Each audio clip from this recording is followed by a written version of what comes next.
भारत में सेनाओं के सभी अंगों की सहमति के बाद अग्निपथ यह स्कीम प्रारंभ की गई है। कांग्रेस नेता देश भर में झूठ फैला रहे हैं कि अग्निवीरों को सेवा से हटने के बाद आमदनी के लिए दर दर भटकना पड़ेगा। तो इस बार हरियाणा के अग्निवीरों के लिए भाजपा ने अपने संकल्प पत्र में साफ किया है कि हर अग्निवीर को सरकारी नौकरी दी जाएगी। राहुल गांधी और कांग्रेस ने अग्निवीर योजना को लेकर जिस तरीके से दुष्प्रचार किया है, उसे हिटलर के जमाने के दुष्प्रचार मंत्री गोएबल्स भी मैं समझता हूं आज यदि होते तो वह शर्मा जाते। यह अनावश्यक लोगों को गुमराह करने की कोशिश कर रहे हैं राहुल गांधी जी।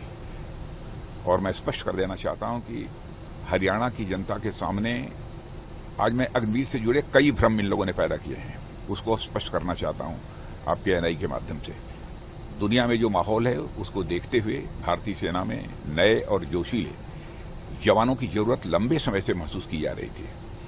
और अलग अलग देशों जैसे अमेरिका है, ब्रिटेन है, फ्रांस है, रूस है, इजराइल है, चीन है, इन सभी में आर्म्ड फोर्सेज में शॉर्ट टर्म इंगेजमेंट्स माने थोड़े समय के लिए, कहीं 2 साल है, कहीं 3 साल है, कहीं 4 साल है, ऐसे शॉर्ट टर्म इंगेजमेंट्स के लिए सैनिकों की भर्ती के लिए अलग अलग प्रोविजन है।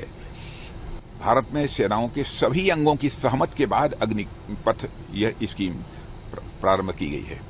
कांग्रेस नेता देश भर में झूठ फैला रहे हैं कि अग्निवीरों को सेवा से हटने के बाद आमदनी के लिए दर दर भटकना पड़ेगा, जबकि सच्चाई यह है कि हर अग्निवीर को 4 वर्षों के इंगेजमेंट पीरियड के पश्चात एक वन टाइम सेवा निधि पैकेज भी दिया जाता है।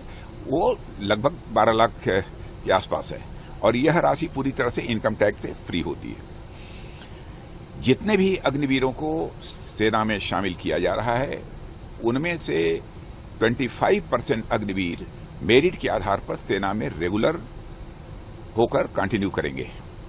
बाकी बचे अग्निवीरों के लिए हरियाणा, उत्तर प्रदेश, राजस्थान, उड़ीसा, असम, मध्य प्रदेश, उत्तराखंड, छत्तीसगढ़, अरुणाचल प्रदेश, गुजरात और गोवा जैसे कई राज्य सरकारों ने सरकारी नौकरियों में आरक्षण की स्पष्ट रूप से घोषणा की है।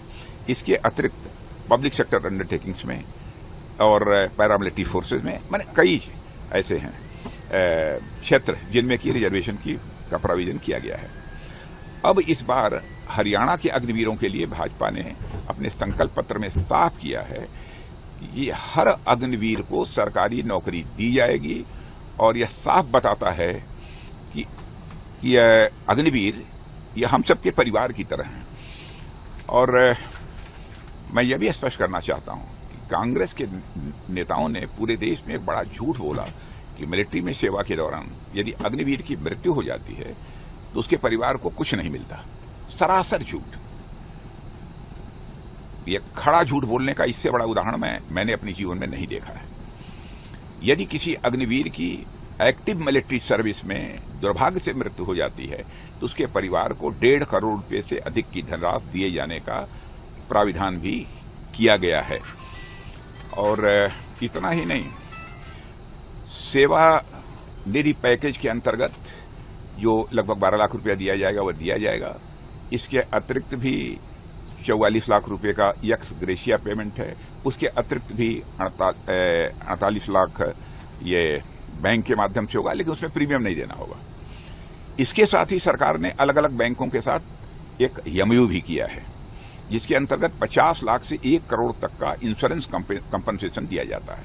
इस इंश्योरेंस के लिए भी अग्निवीरों को प्रीमियम नहीं देना होता है और भारत सरकार जोखिम को कवर करने का काम करती है तथा अपने पब्लिक फंड से बीमा राशि का भुगतान करती है।